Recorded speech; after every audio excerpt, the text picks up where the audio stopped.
ಪ್ರಶ್ನೆ 1. ಚಾಮುಂಡೇಶ್ವರಿ ದೇವಿಯು ಯಾವ ಪರ್ವತದಲ್ಲಿ ನೆಲೆಸಿರುತ್ತಾಳೆ? ಆಯ್ಕೆಗಳು: ಚಾಮುಂಡಿ ಬೆಟ್ಟ, ಮಂಡರಗಿರಿ, ಅಶೋಕ ಪರ್ವತ. ಸರಿಯಾದ ಉತ್ತರ ಚಾಮುಂಡಿ ಬೆಟ್ಟ. ಪ್ರಶ್ನೆ 2. ಚಾಮುಂಡೇಶ್ವರಿ ದೇವಿ ಯಾವ ದೈತ್ಯನನ್ನು ಸಂಹರಿಸಿದರು? ಆಯ್ಕೆಗಳು: ಮಹಿಷಾಸುರ, ಶೂರ್ಪಖೆ, ಮಧುಕೈಟಭ.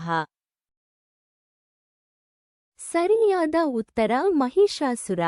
ಪ್ರಶ್ನೆ 3. ಚಾಮುಂಡೇಶ್ವರಿ ದೇವಿಯು ಶ್ರೀ ಮಹಿಷಾಸುರನ ಮೇಲೆ ಯಾವ ಶಸ್ತ್ರವನ್ನು ಬಳಸಿದಳು?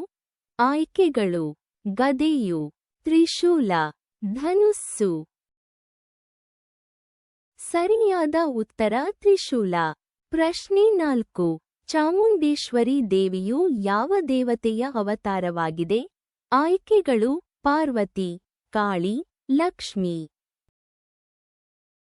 ಸರಿಯಾದ ಉತ್ತರ ಕಾಳಿ. ಪ್ರಶ್ನೆ 5. ಚಾಮುಂಡೇಶ್ವರಿ ದೇವಿಯು ತಮಗೆ ನೈವೇದ್ಯವಾಗಿ ಯಾವ ಆಹಾರವನ್ನು ಹೆಚ್ಚಿನವಾಗಿ ಸ್ವೀಕರಿಸುತ್ತಾಳೆ? ಆಯ್ಕೆಗಳು: ಕಡಲೆಕಾಯಿ, ನೀರು ದೊಡ್ಡ ಮೆಣಸಿನಕಾಯಿ, ತೊಗರಿ ಬೇಳೆ ಪಾಯಸ. ಸರಿಯಾದ ಉತ್ತರ ತೊಗರಿ ಬೇಳೆ ಪಾಯಸ. ಪ್ರಶ್ನೆ 6. ಚಾಮುಂಡೇಶ್ವರಿ ದೇವಿಯು ಯಾವ ಊರಿನ ಮಹಾತ್ಮ್ಯವನ್ನು ಪ್ರತಿಪಾದಿಸುತ್ತಾಳೆ? ಆಯ್ಕೆಗಳು: ಮೈಸೂರು, ಉಜ್ಜಯಿನಿ, ಕಂಚೀಪುರಂ. ಸರಿಯಾದ ಉತ್ತರ ಮೈಸೂರು.